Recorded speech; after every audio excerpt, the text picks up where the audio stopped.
motivasi, dan perilaku konsumen. Nah, di sini yang menarik adalah kita sebenarnya ingin mengetahui dulu yang akan konsumen, yang akan membayar produk kita, yang akan mengeluarkan uang untuk membeli produk yang kita tawarkan itu perilaku gimana sih? Atau motivasinya dia membeli produk kita tuh apa? Dan juga maksud dia membeli produk kita tuh apa? Semua hal itu akan menjadi mengetahui. Sehingga setelah kita melakukan riset kualitatif ini, kita bisa mendapatkan pemahaman sebenarnya fenomena yang terjadi di konsumen. Sehingga kita bisa membuat suatu produk yang sesuai. Dan ini ada beberapa contoh suksesnya, riset kualitatif yang dilakukan oleh suatu brand mie sedap. Mie sedap tahun 2000, eh, 2003 atau 2002 ya, saya lupa. Dia mengeluarkan produk mie sedap yang memiliki kriuk-kriuknya lebih banyak. Kriuk-kriuknya lebih banyak. Kenapa dia mengeluarkan kriuk-kriuknya lebih banyak? Sebelum mie sedap mengeluarkan ini, mie goreng kemasan yang selalu ada tersedia di pasaran adalah Indomie, mie goreng Indomie. Dan mie goreng Indomie itu selalu konsumen saat itu menganggap kriuknya masih kurang. Itu didapatkan datanya, sehingga mie sedap mengeluarkan varian terbaru dengan ada kriuknya lebih banyak, dan akhirnya itu bisa langsung capture eh, apa yang diinginkan oleh konsumen. Langsung dapat tuh, perilaku konsumen langsung dapat dari ketika mie sedap mengeluarkan ini. Dan Indomie sebagai market leader saat itu tidak tinggal diam, dia langsung mengeluarkan varian yang sama atau 8 kali lebih banyak, langsung dia menggunakan. Ini adalah bagaimana riset kualitatif itu dilakukan. Nah, di sini yang menarik ketika Indomie mengeluarkan kriuk 8 kali. Kriuk 8 kali. Nah, ini menarik nih. Kenapa 8 kali? Kenapa nggak 3 kali? Kenapa nggak 2 kali? Kenapa harus 8? Dan ternyata mereka melakukan riset kuantitatif. Riset kuantitatif adalah riset yang lebih kepada statistik. Jadi teman-teman datangi calon-calon konsumen, datangi juga konsumen yang sudah pernah menggunakan produk kita atau yang sudah pernah beli produk kita, ditanyakan bagaimana pendapatnya, bagaimana apa yang kurang, di mana harganya, di mana willing to pay-nya, berapa di harga berapa mereka mau bayar. Itu data-data yang didapatkan dengan cara statistik.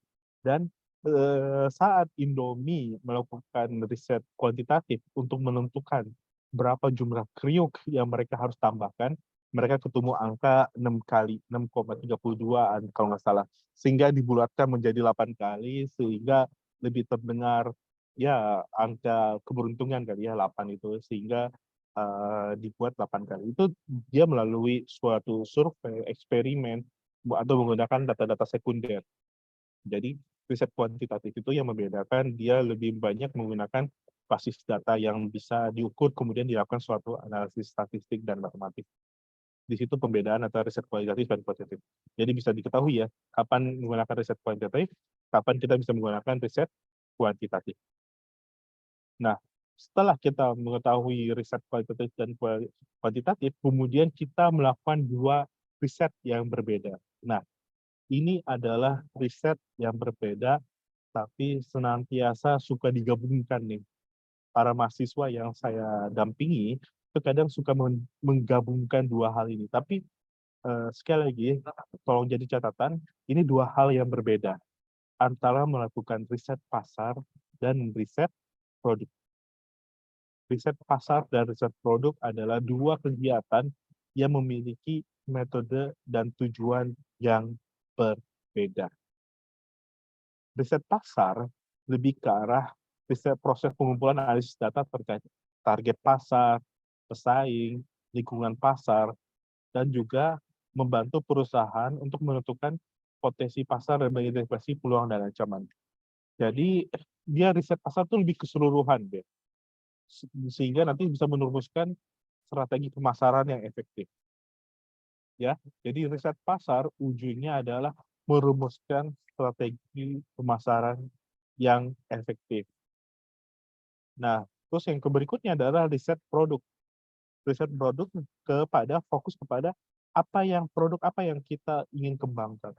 Jadi riset produk biasanya digunakan di awal sebelum kita mulai mengembangkan suatu produk. Jadi kita melakukan uji konsep, uji pengguna, dan juga kita melakukan uji-uji lain sehingga kita bisa menemukan produk apa sebenarnya yang paling diminati dari untuk konsumen itu. Jadi konsumen itu sebenarnya paling suka produk yang memiliki fitur apa. Nah, riset pasar, riset produk dua hal yang berbeda. Dan di sini adalah coba market riset. Di sini ada produk, sebelah kiri ini produk ya, dari awal dia mulai muncul produk itu kemudian masuk ke tahap bertumbuh, kemudian masuk ke tahap dia mature atau sudah stagnan, kemudian masuk ke apakah dia turun atau dia lahir kembali, rebirth lagi. Nah, ini adalah bentuk dari riset produk. Dan yang ke atas ini adalah purpose of market research untuk tujuannya adalah untuk menaikkan sales. Jadi ketika produk itu masih baru muncul, jadi ini lebih ke arah kita mengembangkan apa kebutuhannya, betul. Nah, terus habis itu yang kedua saat dia bertumbuh, kita stimulasi untuk take up produk itu makin berkembang. Kemudian akhirnya ketika masa ke maturity, kita fokus kepada gimana meningkatkan produk performance-nya. Terus habis itu ketika dia masuki masa-masa sudah old age, kita determine future-nya, kita memutuskan masa depan seperti apa. Apakah kita membuat produk itu lahir kembali, atau membuat produk itu kita sengaja tenggelamkan, dan kita akan munculkan produk yang benar-benar berbeda dibanding yang sebelumnya sudah ada. Itu ada dua pendekatan riset pasar dan riset produk. Kemudian ini ada beberapa analis. Sekarang sudah zamannya open AI ya, udah zamannya AI. Di sini saya mencari dua alternatif untuk bisa mengetahui riset pasar sebenarnya. Nah, di sini dengan bantuan AI kita bisa memformulasi riset pasar yang lebih lebih jitu, dan lebih analitiknya lebih bagus. Mereka sudah melakukan perhitungan. Jadi dia menggunakan OpenAI dengan style ChatGPT. Dengan style ChatGPT yang kita sudah terbiasa ya. Jadi kita gampang jadi seperti chatting dengan seperti bertanya kepada AI tersebut untuk mendapatkan analisis terkait consumer insight. Jadi ketika kita bisa ingin mengetahui produk kopi di daerah itu seperti apa sih potensinya, bagaimana penerimaan kopi khususnya kopi robusta dengan golongan yang tertentu, kita ingin dapat gambaran terkait hal itu, kita bisa bertanya kepada pool the people AI search engine seperti ini. Yang kedua yang menggunakan AI juga adalah Pican. Ini kita untuk bisa mengetahui kalau sebelumnya kita ingin mengetahui sebenarnya seperti apa sih customer insight, kalau ini lebih ke arah konsumen yang sudah menggunakan produk kita. Jadi kita bisa menentukan apakah konsumen tersebut sudah loyal sama produk kita atau belum. Kita bisa menggunakan data Pekan ini. Ini dari dua alat analisis yang saya kira saling beriringan ya, saling bisa digunakan secara sequence. Jadi kita pakai dulu yang poll the people untuk mengetahui seperti apa sih customer insight-nya, baru kemudian kita menggunakan Pican untuk bisa mengetahui customer retention-nya. Untuk bisa memprediksi seperti apa sih customer base royal yang menggunakan produk kita ini. Oke, di sini adalah product development. Tadi kita bicara terkait pasar, kalau ini adalah tahapan ketika kita ngembangin suatu produk. Produk itu selalu muncul dari ide, selalu bermula dari ide. Ide misalnya satu daerah punya satu produk yang potensial, dan kita melihat itu ada potensinya, berarti itu udah masuk satu ide. Dan bagaimana produk itu bisa dikenal oleh masyarakat lebih luas, kita perlu ide yang berikutnya. Ide berikutnya kita kemudian define. Kita buat suatu shortlist-nya, apa aja tahapan agar ide tadi itu benar-benar jadi kenyataan. Define. Setelah kita define, kita tes dulu dengan skala yang lebih kecil. Kita tes dengan skala yang lebih kecil, ketika setelah skala kita dengan tes yang lebih kecil, kita bisa tahu apa sih keuntungannya, apa sih kelemahannya, apa sih kekurangannya. Kelemahan dan kekurangan dan juga harapan dari konsumen itu kita desain ulang. Kita desain ulang, kemudian ketika selesai kita desain ulang, kemudian kita brandkan. Kita tampilkan brand di dalam produk tersebut. Kemudian baru kita berikan pendanaan sedikit ya, kemudian kita skala masif, kemudian kita jual dalam skala yang lebih luas, lebih besar. Nah, ini adalah proses untuk produk development. Nanti harapannya di lokasi desa teman-teman masing-masing akan berhadapan dengan produk-produk andalan, produk-produk yang punya potensi untuk bisa bagus, bisa bersaing, cuman belum paham tahapan-tahapannya. Nah, ini salah satu tahapan yang bisa teman-teman gunakan di awal seperti apa, muncul dari ide, kemudian define, kemudian test, desain, dan kemudian kita brandkan dengan sesuatu yang lebih mantap, kemudian baru sampai kita launch dan kita mendapatkan pendanaan dari situ. Oke, berikutnya adalah riset kompetitor. Ini salah satu riset yang penting sekali, kadang-kadang saya melihat tidak dilakukan. Padahal ketika kita melakukan riset kompetitor ini, kita bisa mengetahui banyak hal. Kita bisa mengetahui apa sih keunggulan yang dimiliki oleh pesaing kita. Apa sih kelemahan yang dimiliki oleh pesaing kita. Apa sih kekuatan utama dari produk yang mereka tawarkan. Dan apa sih kelemahannya. 4 hal itu sebenarnya itu akan membuat kita bisa mengetahui produk kita tuh ada di mana sih, di tengah-tengah apa sih. Itu adalah bagian dari yang kita bisa lakukan. Tujuannya untuk bisa mengetahui keunggulan kompetitif dari produk kita.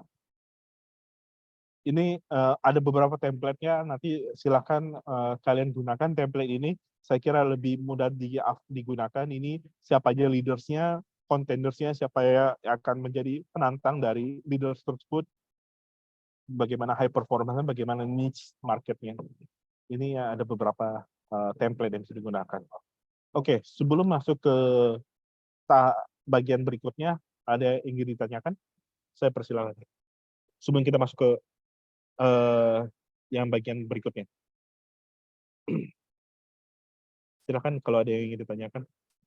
Dari yang bahan sebelumnya kita bahas riset bisnis, riset pasar, kita bahas riset kompetitors, kemudian kita lihat produk development itu tahapannya seperti apa. Silakan Alif. Iya Pak, mungkin saya izin bertanya Pak. Berarti terkait Silakan. dengan pengembangan dari riset secara produk itu, apakah dalam proses riset itu apakah kita perlu melakukan prototyping produk gitu Pak? Apakah risetnya kita lakukan dengan pembuatan prototyping produk, terus kita sebar produknya, terus baru kita coba tanya ke masyarakat yang coba kita targetkan, apakah kekurangan dan kelebihannya apa bagaimana gitu? Betul sekali, Alif ya. Perlu dilakukan prototyping dulu untuk bisa melihat apa sih kekurangan dan kelemahan dari produk kita. Kalau di tahap sini adalah tes. Tes di sini adalah prototyping. Di sini nanti silakan setelah membuat prototype dibuat kelompok-kelompok untuk nanti untuk bertanya dengan produk ini bagaimana tanggapannya, apakah kelemahannya, keuntungannya, itu tolong di-explore lebih di kelompok-kelompok yang sudah kalian targetkan, udah didesain dari awal. Nah, setelah prototipe itu diperbaiki, tanya lagi ke kelompok tersebut. Seperti ini bagaimana? Kalau sudah dapat jawaban yang bagus, termasuk keinginan untuk membelinya, willingness to pay, willingness to buy, kemudian kalian bisa langsung desain final produknya. Seperti itu. Baik Pak, terima kasih. Baik. Selanjutnya, Wilsam, silakan. Iya Pak, mohon izin. Silakan. Perkenalkan saya Wilson Akbar dari Vokasi Manajemen Agribisnis. Ingin bertanya mengenai riset kompetitor. Ya. Nah, Pak, bagaimana Pak caranya di riset kompetitor itu agar kita bisnisnya itu sustain dengan kompetitor pesaing Pak? Begitu Pak. Baik. Terima kasih, Wilson. Ya, ketika kita melakukan riset kompetitor ini, kita bisa memetakan sebenarnya posisi produk kita atau bisnis kita tuh ada di mana, ada di posisi yang mana. Apakah kita ada keinginan, misalnya di sini setelah kita melakukan suatu pemetaan, ternyata bisnis kita ada di kelompok yang sini misalnya, ada di klaster yang ini. Nah, rencananya kita misalnya dari klaster ini kita kembali lagi, apakah kita perlu atau kita masuk ke dalam strategi kita untuk naik ke level yang lebih tinggi atau tidak? Atau, "Oh enggak, saya cukup di sini karena saya ingin melayani pasar yang lebih niche, pasar yang lebih spesifik. Saya tidak ingin fokus ke pasar yang lebih luas," misalnya. Itu bagian dari strategi dari perusahaan. Bisa aja juga setelah kita melakukan competitor analysis, oke, saya tidak apa-apa dengan kompetisi saat ini, saya tidak perlu berubah ke tapi ada juga yang pengen naik terus dia fokusnya ke high performance. Dia pengen terus meningkatkan biar bisnisnya makin sukses, makin banyak pembeli, dia pengen usahanya terus maju, dia akan terus berpindah-pindah dari satu klaster ke klaster yang lain, dan dia sambil melihat apa sih kekuatan, kelemahan, dan juga peluang dan ancaman dari produk pesaing, juga produk kita. Ahli strategi China, Sun Tzu kan pernah mengatakan ya, untuk bisa memenangi semua perang, ya kita anggap bisnis itu bagian dari perang ya. Mengenal diri kita sendiri dan mengenal lawan. Kalau kita bisa mengenal diri sendiri dan mengenal lawan, kita akan bisa menang di setiap pertempuran, di setiap kompetisi bisnis kita bisa menang. Bagaimana cara untuk mengenal diri kita dan mengenal lawan? Kita tahu apa kekuatan, kelemahan, peluang dan ancaman bisnis kita, juga bisnis lawan kita. Seperti itu ya, Mas Wilson ya. Baik Pak, terima kasih Pak. Sama-sama. Silakan selanjutnya. Apa ada? Silakan. Baik Pak, terima kasih atas kesempatannya. Mungkin saya ingin bertanya, tadi kan ada ini ya, banyak jenis-jenis riset mulai dari kualitatif, pasar produk dan kompetitor. Nah, apakah Ya. Kita harus melakukan semua riset itu? Karena tadi saya lihat di riset pasar juga ada terkait dengan pesaing, gitu Pak. Terima kasih Oke. Pak. Sama-sama, Mas. Jadi intinya tidak bisa dilakukan, nggak usah dilakukan semua, tetapi intinya adalah kita mengetahui kapan menggunakan riset tersebut. Contoh, kalau kita ingin lebih memahami maksud, motivasi, dan perilaku konsumen, kita menggunakan kualitatif. Tapi kalau kita ingin mengetahui sebenarnya berapa sih harga yang diinginkan dibeli oleh konsumen, berapa sih biaya yang ingin dikeluarkan oleh konsumen, berapa sih harga yang dikeluarkan konsumen, kita menggunakan kuantitatif. Karena itu lebih statistik dan matematis. Jadi tergantung tujuan kita untuk ingin mencari data apa. Nah, itu untuk riset kualitatif dan kuantitatif. Bagaimana kalau riset pasar dan riset produk? Karena ini dua hal yang berbeda, tapi kadang-kala sering disatukan. Dan ini biasanya setiap produk itu harus melakukan dua-duanya. Di awal, mungkin mereka melakukan riset produk. Apa sih produk yang ingin dipakai oleh pelanggan? Riset produk yang ingin dibeli oleh pelanggan itu apa? Itu melalui riset produk. Setelah produknya sudah jadi, baru kita melakukan riset pasar. Seperti apa sih strategi pemasaran yang akan kita gunakan? Bagaimana cara merumuskan yang lebih efektif gitu. Jadi parsial ya, dan juga kita tahu kapan digunakannya. Setidaknya metode yang nama risetnya teman-teman bisa memahami seperti itu. Oke, ada yang ingin ditanyakan lagi? Kita masuk ke yang berikutnya ya. Mas Mufid? Mas Mufid? Iya Pak. Mas, izin saya 5 menit sebentar, saya ke toilet bentar ya. Oke, baik. Sebentar ya.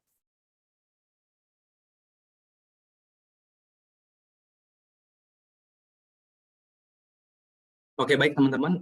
Sembari menunggu Pak Asad sedang ke toilet, ya tadi banyak ya informasi-informasi yang teman-teman dapatkan dari Pak Asad terkait dengan gimana sih bisnis itu dimulai. Mungkin tadi ada dari riset, ada riset berdasarkan kualitatif, kuantitatif, tadi juga dari riset kompetitor. Jadi di mana tuh bisnis tuh yang bisa dari trennya dulu yang dilihat, ataupun bisnis yang untuk menyelesaikan suatu permasalahan yang ada di masyarakat. Nah ini ya bisa berguna banget buat teman-teman nantinya kalau misalnya memulai bisnis, apalagi ini kan teman-teman untuk di bidang kewirausahaan sosial ya teman-teman.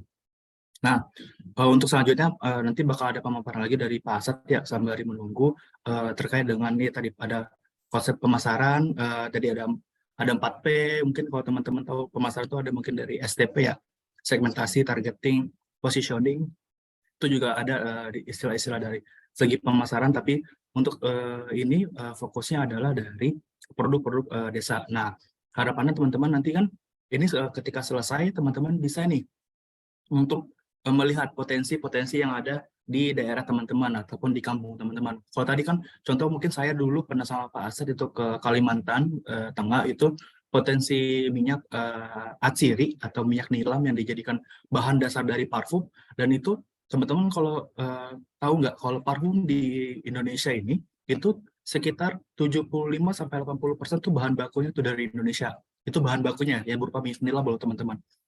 Dan ketika diekspor dan dibalik lagi ke kita itu dalam bentuk parfum dengan harga yang jauh lebih mahal. Nah sebenarnya itu kan hal-hal yang produk turunan dari produk minyak nilam ini sebenarnya bisa kita manfaatkan gitu. Kan mungkin ada beberapa produk ada brand-brand yang Indonesia yang baru muncul tuh kayak HMNS gitu. Nah itu kan melihat dari sumber daya alam Indonesia ini yang sangat luas dan melimpah, dan tentunya mungkin di daerah teman-teman sendiri itu punya ya, mungkin kelapa atau mungkin bawang atau produk-produk pertanian yang bisa dikembangkan dari ini. Nah, makanya ini mungkin cara mengembangkannya bisa belajar dari Pak Asad nih yang udah pengalaman. Oke, mungkin bisa dilanjut ya Pak terkait dengan ini. Oke, terima kasih Mas Mufid. Iya, betul Ya, sekali sama-sama. tadi yang disampaikan Mas Mufid ya. Kita kadang dilihat di daerah produknya masih produk yang masih perlu dikembangkan lagi. Misalnya produk daerah situ banyak bawang misalnya, terus mungkin ada kalanya bawang merah misalnya kita gorengkan, jika kita kemas dengan vakum, itu bisa memberikan harga jual yang lebih tinggi. Walaupun tetap aja kita tetap perlu menjual dalam keadaan yang fresh ya, tapi mungkin ada beberapa porsi yang sebagian kita jadikan produk sehingga warganya yang mungkin yang ibu-ibu ya, mereka bisa membuat bawang goreng di rumah. Jadi potensi-potensi seperti itu harus terus dengan kemampuan kreatif teman-teman semua ya, itu perlu digagas rasa penasaran ya. Ada bisnis ini, ada produk ini, coba jadiin ini ya, coba jadiin ini ya, seperti itu. Mas Mufid ya, kita ingat waktu kita ke Kalimantan ya, kita lihat ada kelompok yang sangat antusias ya. Satu gagal, dia bikin lagi produk yang lain, gagal, mereka bikin yang lain lagi. Itu semangat itu yang kita ingin ya, Mas Mufid ya. Ya, manual ya padahal mereka dengan keterbatasan tapi walaupun di pedalaman Kalimantan tapi pemikirannya itu sudah sampai ke ranah internasional, tuh hal yang sangat luar biasa menurut saya tuh. Dan itu ya teman-teman tuh dari program OVOC ya, One Field MVO, yang kita mahasiswanya kita turunkan ke sana selama 3 bulan dan mereka nge-develop produk developernya gitu. Betul sekali. Jadi mungkin ada beberapa yang bisa dikembangkan dan harapannya pertemuan hari ini tuh mungkin cuman kulit, tapi saya harap kulitnya tuh yang keras ya. Jadi tetap teringat di teman-teman semua. Jadi nanti ya pemantik ya Pak. Pemantik betul. Nanti materi ini saya akan share ya ke Mas Mufid ya. Nanti bisa teman-teman tetap gunakan nanti walaupun udah turun ke lapang, nanti tetap bisa lihat. Yang kurang silakan kalian googling sendiri, kalian explore lebih jauh lebih dalam. Nanti akan ada dosen pembimbingnya ya. Dosen nanti akan bisa diskusi banyak sama dosen itu. Saya yakin semua dosen di IPB keren-keren kok. Jadi bisa langsung diskusi sama para dosen yang akan jadi itu. Oke, thank you Mas Mufid. Kita lanjutin ya. Kita masuk ke bagian pemasaran inovatif.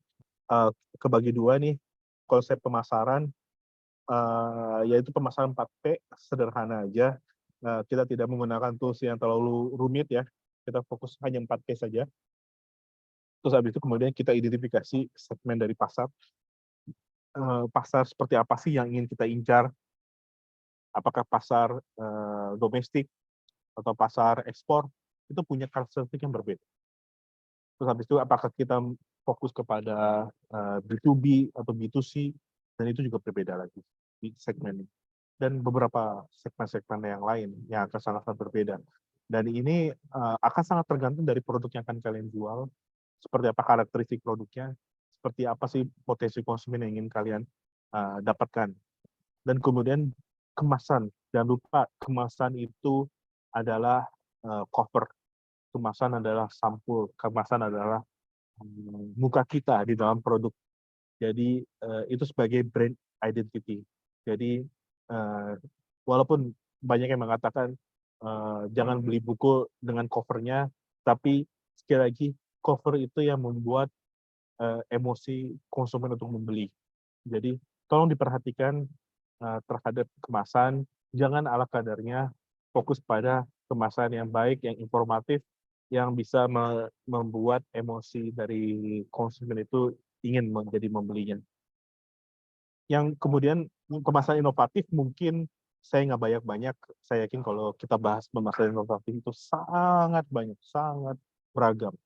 Tetapi untuk khususnya untuk program CEO School ini, saya melihat ada 3 bentuk pemasaran inovatif yang bisa kalian kembangkan. Yang pertama, storytelling.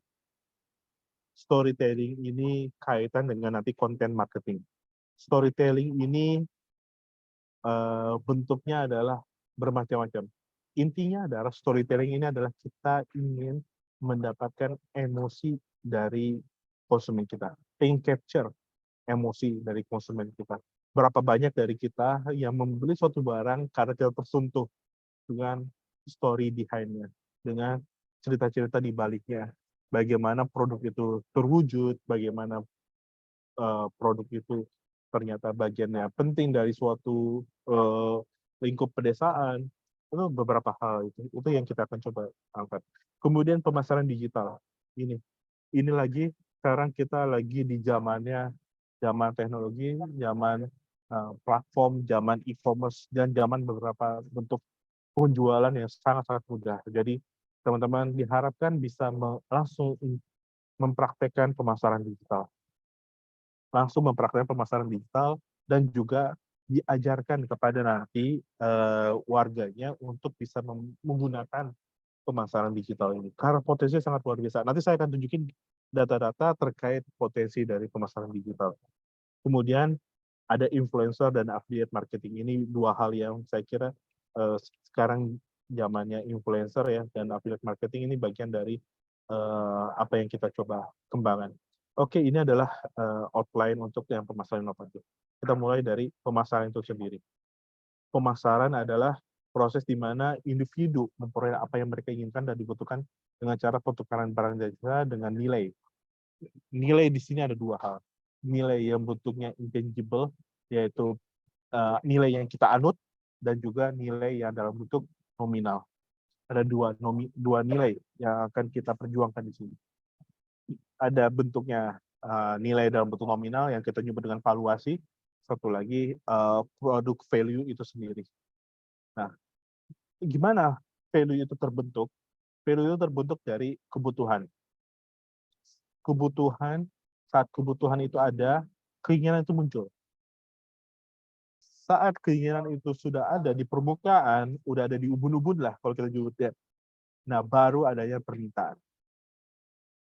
Saat permintaan itu ada dan juga produknya itu tersedia, bisalah itu dilakukan pembelian dari produk tersebut. Nah, tapi kalau tidak ada kebutuhan, nah itu baru muncul kebutuhan. Kebutuhan kita bisa lihat di desa ini. Di desa misalnya di kota misalnya, di kota tidak ada mereka pengen punya suatu produk dari desa tapi mereka tidak punya. Misalnya telur asin dari Brebes misalnya. Itu mereka pengen makan tapi tidak ada. Kebutuhan itu muncul. Kebutuhan itu muncul, makanya ada muncul pasar. Pasar di sini baru masuk ke kebutuhan lagi. Di sini walaupun terlihat jelimet, tapi sebenarnya ini satu siklus. Satu siklus di mana di sini ada peran dari customer yang bermain. Di sini adalah dari yang akan menyediakan produk tersebut. Apakah dimulai dari keinginan dari untuk membeli produk, atau kita menciptakan produk dulu, baru kita jual ke pasar. Jadi ada 2 pendekatan. Nah, untuk melakukan pemasaran ini, biasanya yang paling mudah kita menggunakan analisis 4P. Kita melakukan analisis 4P namanya. Ini konsep pemasaran yang paling sederhana, dan balik lagi, yang namanya sederhana, begitu teman-teman bisa mengerjakan dengan lebih dalam, itu akan muncul potensi-potensi yang bisa dikembangkan. Ingat ya, kita nggak usah pakai tools yang terlalu advance, cukup tools sederhana seperti ini, tetapi begitu kita melakukan dengan lebih dalam, dengan analisis yang lebih dalam, itu akan muncul beberapa yang bisa dikembangkan. 4P ini muncul dari 4 awalan P ya, yaitu yang pertama produk. Jadi sebenarnya produk apa sih sebenarnya yang kita jual? Tadi kita udah bahas produk tadi di awal, kita udah bahas bagaimana produk development itu kita buat. Kemudian place, lokasi atau tempat di mana kita menjual produk tersebut. Apakah kita menjual produk itu di pasar tradisional, apa kita jual di BUMDes, apa kita jual di e-commerce atau di platform-platform lainnya. Itu di place. Di setiap place pasti punya beda-beda, punya karakteristik. Kalau kita jual langsung, keuntungannya seperti ini. Kalau kita jual melalui e-commerce, keuntungan dan kelemahannya seperti ini. Itu semua akan bisa dapat. Kemudian, di harga berapa kita akan jual? Di harga berapa yang kita akan jual? Apakah ada proses bundling? Jual dalam jumlah banyak, harga lebih murah. Ataupun hal-hal lainnya, itu kita bisa tentukan dengan price. Kemudian promotion. Seperti apa bentuk promotion yang akan kita kembangkan? Seperti apa promotion yang akan kita sampaikan kepada konsumen agar melirik produk kita? Itu adalah yang kita akan jabarkan. Dan kita jabarkan dan kita buat di sama satu tim, sehingga satu tim memahami konsep dari pemasaran ini semua. Pemasaran itu cuma 4 ini. Produk, price, place, dan promotion yang dikemas menjadi suatu strategi pemasaran.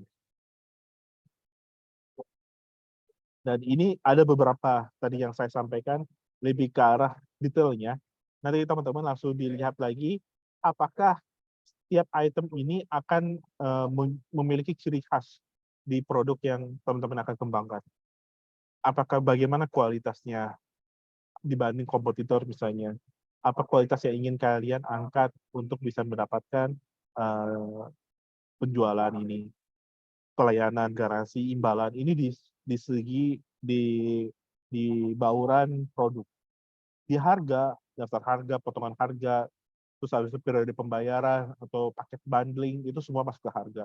Promosi, bagaimana proses penjualan dan tempat. Nah ini tadi ya, lokasi, persediaan, saluran pemasaran, tadi ada melalui platform atau melalui bentuk-bentuk lainnya, itu adalah bauran pemasaran. Nah yang kemudian adalah identifikasi segmen pasar. Kita lihat sebenarnya geografis dan demografis, ini 2 hal yang berbeda. Kelompok geografis kita bagi berdasarkan lokasi, misalnya lokasi kota dan desa, wilayah pegunungan dan di daerah pantai. Itu juga bisa beda-beda segmennya. Atau kita menggunakan kelompok demografis, kita bagi berdasarkan usia. Produk yang kita jual ini untuk ibu-ibu yang memiliki anak misalnya, itu adalah bentuk dari demografis. Jadi kita bagi produk kita berdasarkan konsumen. Atau produk yang kita tawarkan itu untuk kelompok di kota gitu. Itu bagian dari geografis. Jadi dibedakan geografis, demografis. Kemudian psikografis, misalnya berdasarkan pola gaya hidup. Oh produk ini mendukung lifestyle dari kita. Ini adalah bagian dari karena lifestyle ini udah jadi kebutuhan, menjadi sesuatu yang diharapkan oleh konsumen kita. Itu adalah bagian dari lifestyle. Dan kemudian di semua 4 kelompok segmen ini, kita akan munculkan namanya konsumen yang potensial. Potensial konsumen ini akan menjadi kelompok konsumen yang akan menjadi tempat kita akan menjual produk kita, konsumen potensial. Nah, ini adalah berikutnya adalah kemasan. Kemasan adalah di mana tempat kita untuk meletakkan barang kita di medan pertempuran. Soalnya apa? Karena semua produk akan dijejarkan di tempat yang sama. Teman-teman bayangkan, pasti sering ya ke tempat sentra oleh-oleh gitu ya. Misalnya kita ke daerah tertentu, terus di daerah tersebut ada sentra oleh-oleh. Di sentra oleh-oleh itu pasti kemasan dengan produk yang sama itu dijejerkan di rak yang sama gitu. Nah, tinggal di situ adalah bagaimana bentuk kemasan yang lebih diminati. Ada dua kemasan produk yang sama, yaitu granola. Yang kiri warna coklat, yang kanan transparan. Tanpa saya perlu nyebutkan, teman-teman juga udah bisa bayangkan mana yang kira-kira teman-teman akan lebih cenderung untuk membelinya. Condong, jangan membeli deh. Di awal mereka megang dulu dari rak, dikeluarkan dari rak untuk dilihat lebih detail. Itu dulu deh. Mana yang lebih dominan? Saya nggak perlu nanya satu-satu, pasti kalian sudah bisa menjawabnya. Yang ini berikutnya madu. Madu yang dikemas seperti ini, madu murni. Yang kedua dikemas dengan bentuk seperti ini. Andaikan dua produk ini dipajang di rak yang sama, mana dulu yang akan kamu ambil? Mana dulu yang kalian akan comot? Setidaknya kalian akan putar dulu botolnya, dilihat, dibaca, kemudian kalau harganya pas dengan itu akan masukin dalam keranjang. Ini adalah kemasan sebagai brand usaha, packaging, purchase, dan kemudian ada engage. Jangan lupa kemasan itu bagian engage. Jadi kalau ketika kita menguasai, mereka menyukai, mereka akan lebih memasuki informasi lebih dalam. Ketika mereka masuki informasi lebih dalam, disitulah royal konsumen akan berkembang. Oke, ini berikutnya izin edar. Saya perlu menjelaskan ini juga, izin edar ini, karena nanti barang yang akan atau produk yang akan teman-teman lihat di lokasi nanti lebih banyak adalah produk-produk makanan. Produk makanan nanti, apabila produk makanan itu diolah kemudian diletakkan di tempat sentra oleh-oleh misalnya, itu perlu ada namanya izin edar. Izin edar sebenarnya untuk konsumen. Jadi jangan pernah beranggapan izin edar itu mempersulit usaha, tidak. Izin edar itu untuk konsumen kita sendiri, agar konsumen merasa terlindungi dan konsumen merasa aman. Jadi dua hal itu yang perlu diingat selalu. Emang untuk prosesnya butuh waktu, tenaga, dan biaya. Itu akan sejalan apabila kalau kita fokus emang untuk meningkatkan kepercayaan dari konsumen. Jadi ada dua ya, yaitu izin edar itu yang paling mudah itu dan paling bawah itu adalah PIRT, SPPIRT jadinya. Itu dari Bupati Wali Kota dan melalui Dinas Kesehatan. Jadi ini Dinas Kesehatan. Jadi menandakan kalau ini izin edar di rumah tangga. Jadi ini produk pangan yang secara legal bisa kita edarkan atau dipasarkan. Nah, ini bentuknya di sini produknya nih, misalnya sambal pecel. Nah, di sini kita lihat di sini ada PIRT nomornya. Jadi ini dan alurnya. Jadi ini nanti tinggal lihat aja. SPPIRT itu adalah sertifikat produk pangan industri rumah tangga. Jadi ini hanya untuk produk-produk pangan olahan ya. Sambal pecel, keripik, atau minuman, itu semua pakai SPPIRT. Dan ini masuk ke bagian storytelling dan content marketing. Storytelling ini adalah teknik pemasaran yang melibatkan pendekatan naratif, jadi narasi yang harus kita kembangkan. Sehingga kemampuan kita untuk menceritakan suatu produk menggunakan narasi itu penting, sehingga keinginan merek itu tersampaikan. Dengan bercerita, merek tadi bisa membentuk koneksi emosional bonding dengan pelanggan, sehingga pelanggan jadi suka produk kita dan akhirnya niatnya untuk membeli produk kita untuk dicoba. Dan content marketing adalah bagian dari storytelling. Dia pada konten-konten atau cerita-cerita yang relevan, konsisten untuk menarik dan mempertahankan audiens. Dan selalu ini perlu kita kembangkan. Nah, ini sebelum ada storytelling, pemikiran kita terhadap suatu produk itu sudah ada. Kita sudah punya warna dari produk kita yang akan kita beli. sebelum kita beli pasti kita udah tahu, oh ya, yang akan kita beli bentuknya kayak gini gini gini, itu udah kebayang. Tapi dengan storytelling, kotak-kotak tadi itu akhirnya tertata dengan rapi sehingga ada emotional bonding, ada empati. Jadi ada alasan lebih pasti kenapa kita beli produk tersebut. Nah, ini bagaimana kita melakukan konten marketing, itu adalah kita mengetahui dulu persona dari para audiens kita. Kemudian kita melakukan storytelling, content marketing, dan kemudian kita melakukan action plan. Itu ada urutan. Jadi kita mengetahui dulu sebenarnya audiens apa yang kita ingin kejar, kemudian kita bagaimana kita membuat konten dan storytelling yang sesuai dengan personanya audiens tersebut. Oke, kemudian ini adalah terkait pemasaran digital. Seperti yang ingin saya sampaikan sebelumnya, ini ada laporan dari Shopee ya, induk dari Shopee yaitu si company. Ini tahun 2020. Jadi pas sebelum pandemi laporan ini muncul.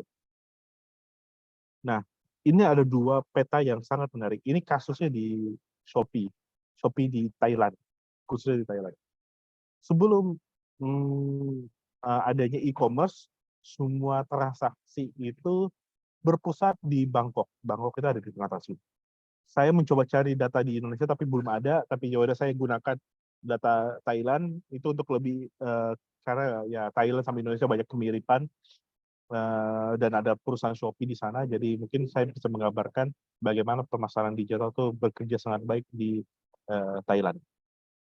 Sebelum ada e-commerce, di sini adalah ke Bangkok, jadi alur barang akan terpusat di Bangkok. Tetapi setelah adanya Shopee melalui si company, akhirnya perdagangan barang lebih intens dan terjadi daerah-daerah yang memiliki bobot yang lebih tinggi untuk setiap garis-garisnya. Jadi terjadi ternyata pertukaran barang yang lebih intens dari daerah ke daerah tanpa melalui Bangkok. Ya, jadi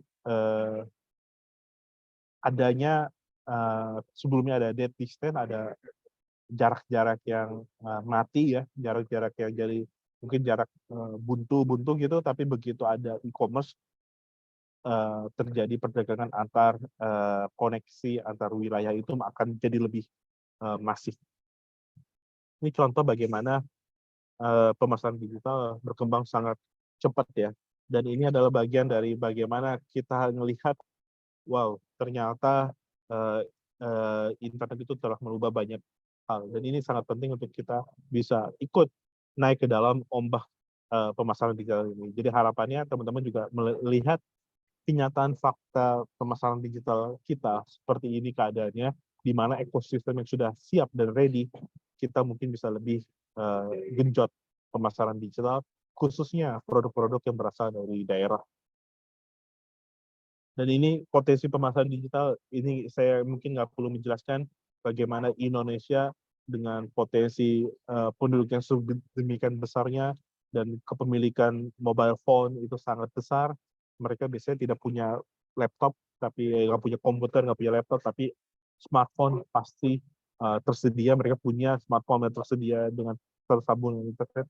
Mereka sangat-sangat memiliki. Jadi potensi untuk melakukan pemasaran digital menggunakan e-commerce melalui device smartphone itu bisa lebih digenjot.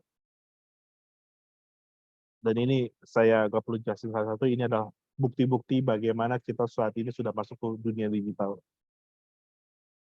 Kemudian influencer sama affiliate marketing, saya di sini menggambarkan influencer ya yang udah terkenal lah, saya tinggal coba di Google aja. Tetapi nanti harapannya di teman-teman nanti bisa mulai dari influencer atau affiliate marketing dari diri teman-teman sendiri aja dulu.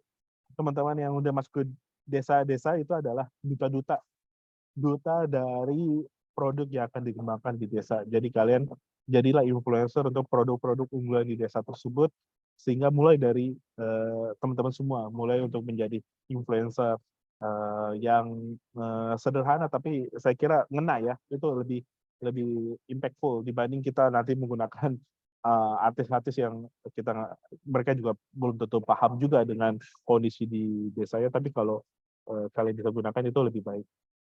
Saya ingat contohnya kemarin itu ya, Bang Mufid, kita sama-sama pergi ke Ambarawa ya. Di sana ada satu kelompok tahun lalu dia menggunakan TikTok. Dia sendiri yang akan jadi influencernya, dia sendiri mencoba untuk, ternyata views-nya jadi 1 juta ya views ya kalau nggak salah lewat TikTok itu. Jadi ternyata tidak perlu pakai influencer kalau emang konten itu menarik, karena algoritma TikTok itu beda sekali dengan algoritmanya Instagram. Dia bisa mewadahi video-video dari kreator-kreator baru ya. Itu untuk bisa FYP seperti itu.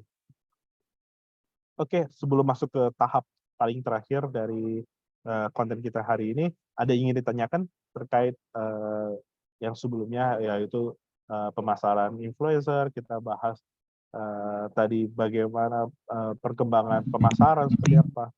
Silakan. Ya, bisa raise hand teman-teman yang ingin bertanya. Oke, ini ada Akbar, Hamdi Akbar. Silahkan. Sebelumnya terima kasih atas Bisa on cam juga, biar terlihat. mohon maaf Pak, ya lagi rusak kameranya jadi belum bisa mungkin.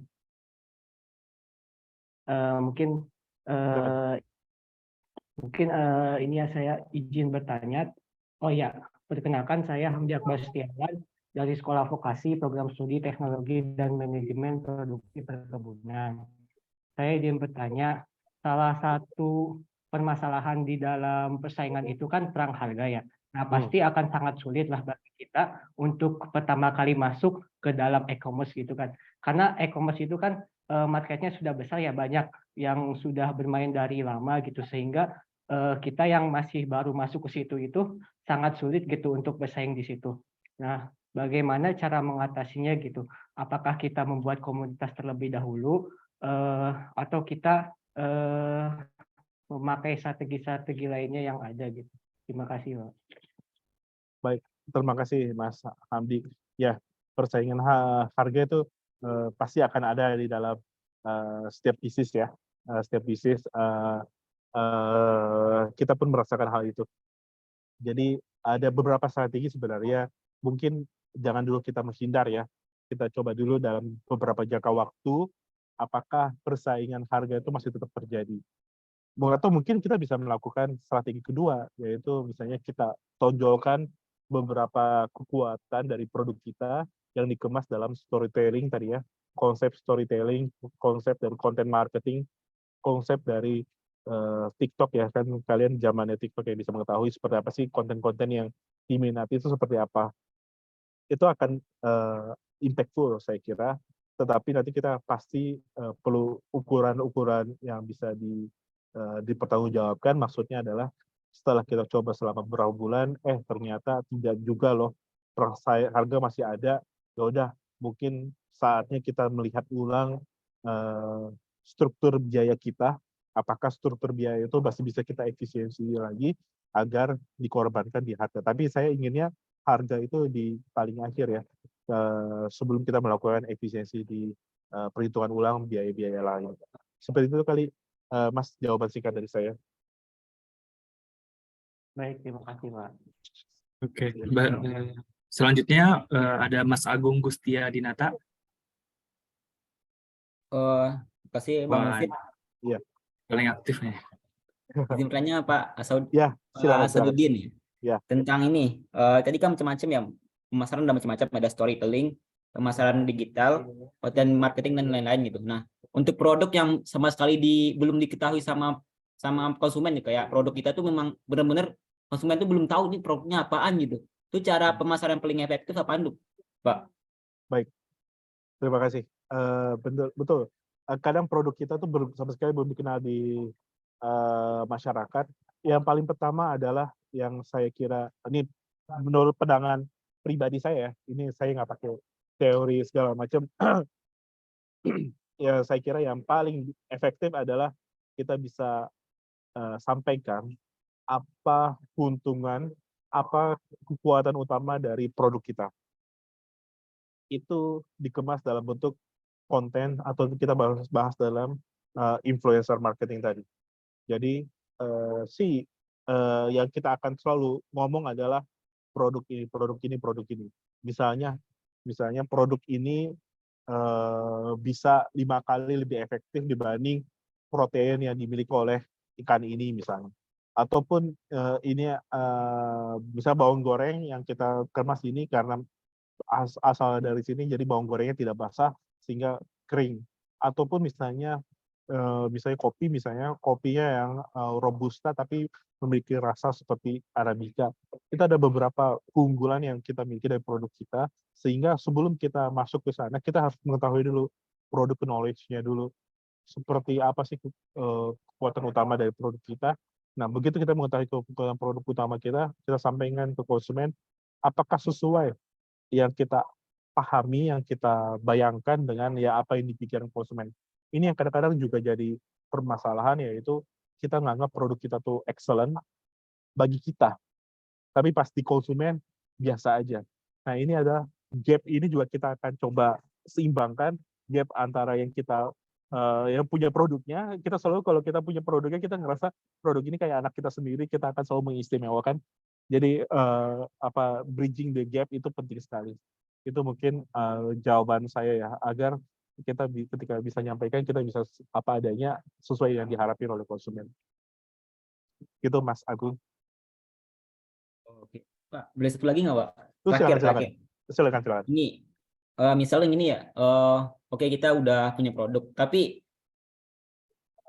salah satu yang saya tangkap dari materi sebelumnya ya, kalau ketika kita nggak menemukan pasar itu, salah satu langkah itu dengan berkolaborasi dengan kompetitor lain gitu. Nah, kalau dengan cara tersebut, kira-kira itu produk kita tuh kan nggak ada pesaing lagi ya, Pak? Itu positif atau negatif ya, Pak?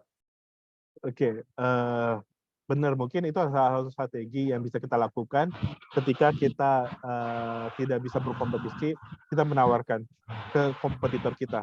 Itu salah satu strategi. Tapi kadangkala strategi itu kurang gitu efektif, karena biasanya kita ingin ingin mengunci semuanya dari pemasok sampai konsumen, dan kita nggak dikasih kesempatan untuk ngambil satu celah pun. Jadi secara kertas itu betul Mas, tapi prakteknya kalau kita berkolaborasi dengan pesaing itu agak sulit. Yang kita tahu juga misalnya yang ada di depan mata kita, Indomaret sama Alfamart, mereka bersaing tapi dia tidak pernah bergabung satu sama lain. Mereka dekatan aja kiri kanan, tapi mereka tidak join apapun, produk apapun. Yang kita bisa melihat, mungkin yang kita lihat yang bergabung, kompetitor yang bergabung ya kayak Avanza sama Daihatsu. Tapi mereka Avanza Xenia di Toyota sama Daihatsu. Mereka bergabung di bisnis prosesnya, tidak di pemasarannya. Mungkin itu jawaban singkat dari saya. Bisa Mas, tapi agak sulit untuk dipraktekkan di dunia real, betul, mungkin itu.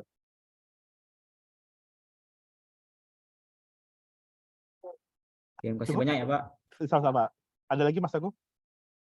Cukup, Pak. Terima kasih ya, Pak. Yes.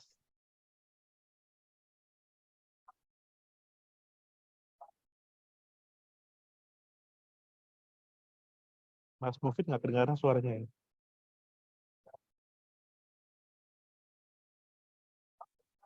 Tes.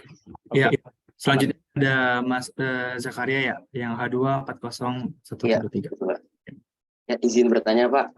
Sebenarnya pertanyaan saya sedikit sama pertanyaan Mas Agung sebelumnya, cuman sedikit menambahkan juga. Seperti yang kita tahu juga Pak, untuk barang inovasi kan cukup stand out di pasaran, apalagi untuk awal-awal Pak. Bagaimana cara kita tetap konsisten untuk mengembangkan produk kita agar tetap eksis di pasaran dan juga jadi kebutuhan di masyarakat? Terima kasih. Oh ya, iya Mas. Ini mungkin dari pandangan saya juga nih, tapi saya belum dapat secara teorinya, tetapi menurut pandangan saya adalah selalu dekat dengan konsumen. Selalu dekat dengan konsumen, pahami sebenarnya keinginan, kebutuhan konsumen itu apa. Jangan berandai-andai, jangan beranggapan sesuai dengan keinginan kita, tanpa kita bertanya kepada konsumen. Itu yang sebenarnya menjadi dasar sebenarnya yang tidak dilakukan oleh perusahaan sebesar Nokia atau BlackBerry. Dia tidak bertanya kepada sebenarnya konsumen butuhnya apa sih. Fitur HP yang sebenarnya diinginkan konsumen itu seperti apa. Itu pertanyaan sederhana yang mungkin tapi tidak dilakukan. Mereka sibuk dengan R&D yang tidak bertanya kepada apa yang dibutuhkan. Nah, akhirnya bikin produk, ternyata lambat laun ada satu HP muncul yang memiliki apa yang diingini oleh konsumen, langsung hilang dengan sendirinya. Jadi saran saya untuk tetap ada di depan di kompetisi ini, selalu harus dekat dengan konsumen. Itu karena yang akan membayar produk kita adalah konsumen ya. Jadi selalu jatuh cintalah kepada problem yang dihadapi oleh konsumen. Jadi jangan cinta sama produk kita, tapi cinta sama permasalahan yang ada di konsumen. Mungkin itu Mas, pesan singkat dari saya. Kalau ternyata produk kita itu, produk inovasi kita itu tidak menjawab sebenarnya kebutuhan konsumen, itu perlu kita switching atau perlu kita... Yes, betul sekali Mas. Makanya tadi pentingnya kita melakukan prototyping. Kita bikin prototype dulu, kita buat dalam skala yang sangat-sangat terbatas. Kita bertanya kepada potensial konsumen kita, seperti apa produk prototyping kita. Apakah perlu di-adjust ulang atau tidak. Gitu ya. Terima kasih banyak, Pak. Sama-sama. Oke, ya terima kasih Zakaria. Ini pertanyaan terakhir mungkin ya Pak Asad, karena waktu sudah menunjukkan pukul 14:47 gitu ya. Ntar lagi ada kegiatan. Silakan Mas Sepanget, bisa waktu tepat, silakan. Baik, terima kasih Bang Mufid atas kesempatannya. Saya ingin menanyakan terkait tadi sempat disampaikan beberapa teknik pemasaran inovasi gitu. Ada storytelling, content marketing, dan lain-lain. Apakah itu berlaku juga untuk usaha yang bentuknya jasa? Kalaupun ada yang lebih efektif untuk jasa itu seperti apa ya Pak? Oke, terima kasih Mas Sapat. Ya, storytelling dan konten tadi ya, konten marketing itu sangat-sangat bisa digunakan juga di produk jasa ya. Intinya adalah satu, ketika kita membuat storytelling dan konten marketing itu, kita harus ada rasa empati dulu sebenarnya dengan problem yang dihadapi oleh konsumen. Itu dulu yang pertama. Itu juga yang dilakukan oleh Gojek. Kalau saya boleh ambil contoh Gojek, di awal kemunculannya dia membuat suatu storytelling kalau kita dengan cukup di lokasi, kita tinggal pakai HP, kita misalnya pengen makan, dia datang gitu. Itu kan sebuah storytelling yang coba dibuat oleh Gojek terus. Anda mager, kami akan siap antarkan produk. Dan juga bentuk billboard, iklan-iklan yang Gojek suka ada di jalanan itu, yang di dekat terminal bis lah, kalau di Bogor ya, itu semuanya ke arah yang storytelling, yang di bidang jasa, yang ingin nangkap sebenarnya permasalahan yang dihadapi oleh konsumen. Seperti Mas, jadi bisa digunakan hal-hal seperti itu. Tinggal kreatifnya kita nih, gitu. Gimana Sapaat? Apa sudah terjawab? Atau mungkin kalau belum silakan tanyakan lagi nih, mungkin pertanyaan terakhir. Sudah cukup Bang. Terima kasih Pak. Iya. Oke, sudah cukup. Ya. Oke, baik. Terima kasih buat teman-teman yang sudah bertanya nih, banyak banget ya pertanyaan tadi, sangat aktif ya bagus, Pak. Tadi ada sesi aktif, bagus pertanyaannya. Iya.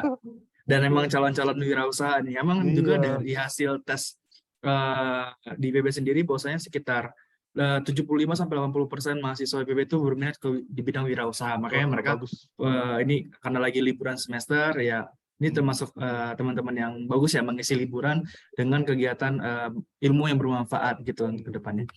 Ya, mungkin untuk di akhir sesi ini Pak Asad, mungkin kita bisa closing statement dulu dari Pak Asad sebelum nantinya kita bakal akan ada sesi foto bersama. Masih ada materi dikit aja Mas, boleh nggak? Oke, siap, boleh. Silakan Pak. Dikit aja, ini kan mau ngikutin waktu dari Pak Asad tadi ya. Iya, jam 3 sebenarnya. Oke, mungkin nggak apa-apa, silakan. Singkat aja ini materi terakhir ini masih ada satu ini lagi. Ini ada beberapa terakhir, khususnya ini. Yang dua ini yang mungkin penting adalah mengukur dan mengevaluasi strategi pemasaran yang kita lakukan. Kita sudah melakukan suatu pemasaran, beberapa aktivitas pemasaran, dan bagaimana kita cara mengukur sebenarnya apakah pemasaran yang kita lakukan itu efektif atau tidak di situ. Itu ada beberapa yang kan. Jadi cuma sedikit aja, Mas Mufid, saya tuliskan izin sebentar ya. Jadi pertama adalah balik lagi menentukan audiens atau target pasar ini yang paling penting. Ketika menentukan target dan audiens pasar ini, kita akhirnya bisa mengetahui sebenarnya dari awareness, interest, decision, action, sampai siapa sih yang paying customer di kita ini, siapa yang akan membayar customer kita ini, penting sekali untuk diketahui sampai ujung. Apakah ibu yang memiliki anak satu, sampai umur berapa, itu semuanya akan kita bisa pahami sampai sini. Terus ingat satu lagi, selalu kalau kita membuat suatu tujuan, buat sangat spesifik yang bisa diukur dan juga bisa di-achieve.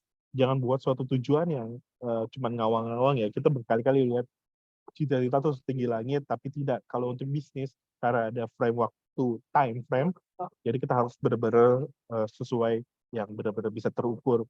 Jangan tujuan itu tinggi banget ke atas gitu, nanti kalau jatuh pun ke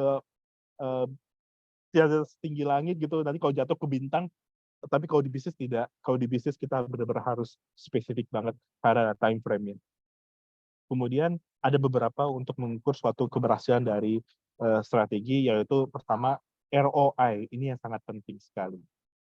Jadi berapa banyak sih biaya marketing yang sudah kita keluarkan yang bisa dikonversi dalam bentuk total omset.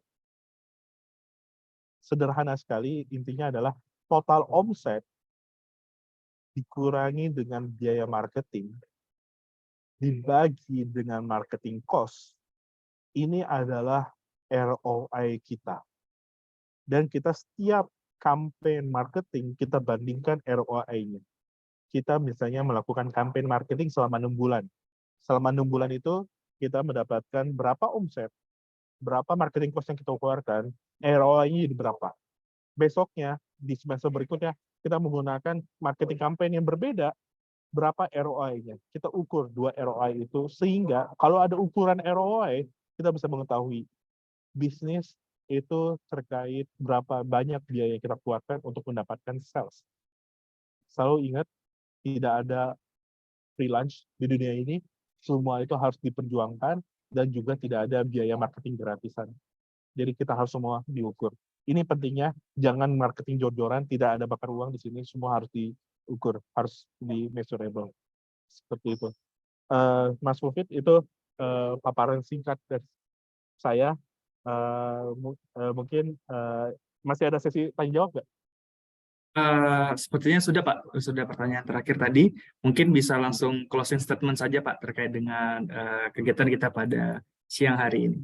Baik, terima kasih Mas Mufid. Saya sebenarnya masih ingin diskusi ya. Pertanyaan teman-teman juga bagus sekali. Mas Mufid, nanti kalau memang ada masih ada pertanyaan, boleh ditampung, nanti saya jawab secara WA gitu atau offline ya. Nanti saya kirimkan aja pertanyaan. Closing statement dari saya, ini bisnis itu seperti maraton ya, seperti perjalanan panjang maraton. Teman-teman yang bisa mengukur kapan harus lari sprint, kapan harus mengatur nafas. Tapi percayalah, di ujung itu ada goal yang sangat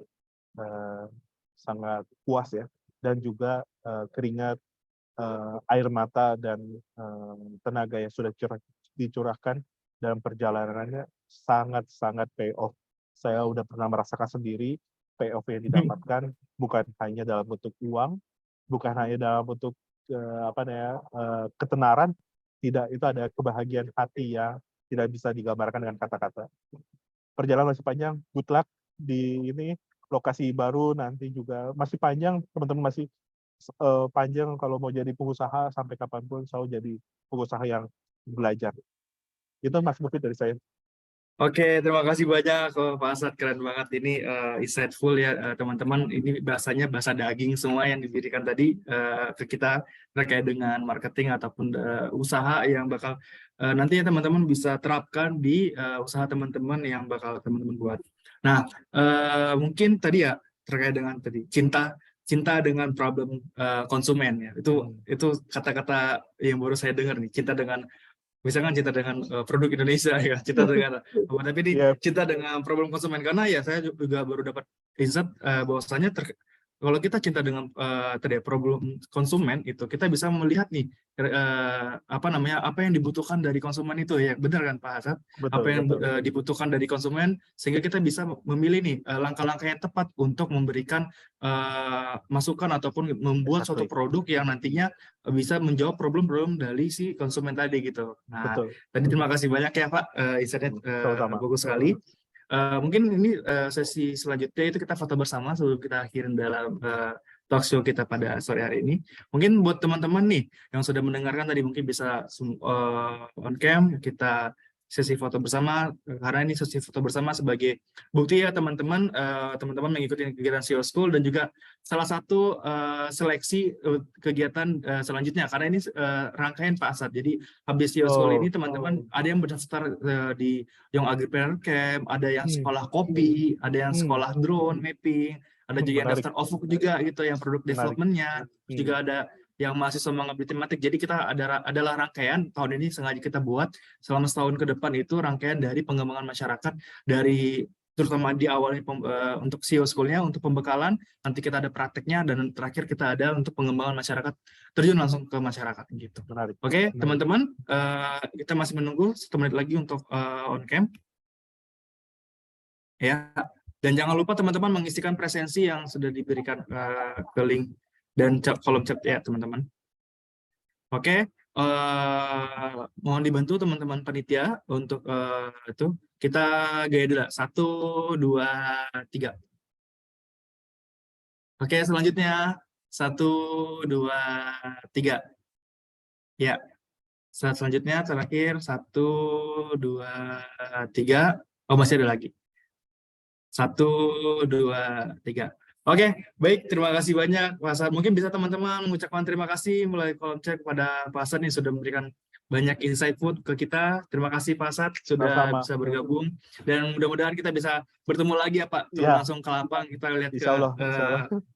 didampingin. Nanti kalau teman-teman juga bakal ke lapang bakal bertemu juga nih dengan Pak Asad terkait dengan khususnya BUMDes ya Pak, kalau kita kemarin Pak. Pendekatannya bisa ke BUMDes ataupun koperasi dari pedesaan.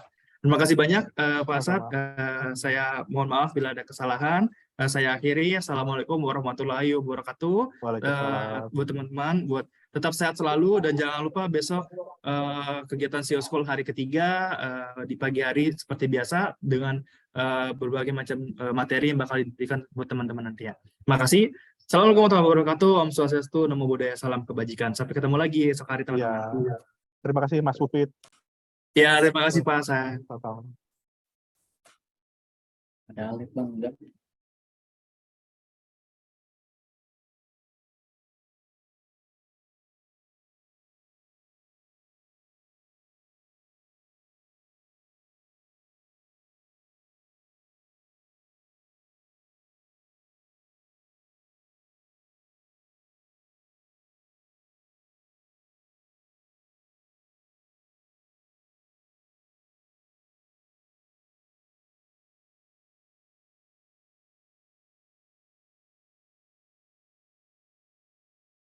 Bahwa engkau begitu berarti,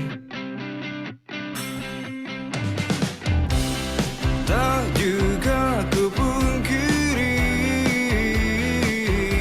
ternyata kaulah yang selalu